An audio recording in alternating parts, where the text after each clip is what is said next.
এখান থেকে এটা প্লাস আইকনে ক্লিক করবেন, কলম আইকনে ক্লিক করবেন, আবার ওইখানে ক্লিক করবেন। এখান থেকে টেনে একটু বড় করে দিচ্ছি, আপনার মতো আপনি সিলেক্ট করে নেবেন। এখানে টিক চিহ্নতে ক্লিক করে দিবেন।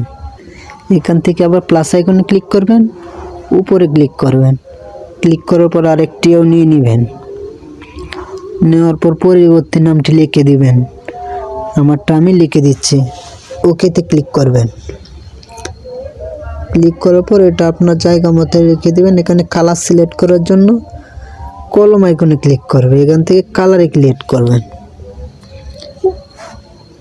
আমি এখানে টিক চিহ্নতে ক্লিক করলাম, আবার চলে যাবেন কলমে। আবার ছোট বড় করার জন্য এটা আমারটা আমার মতো করে নিলাম।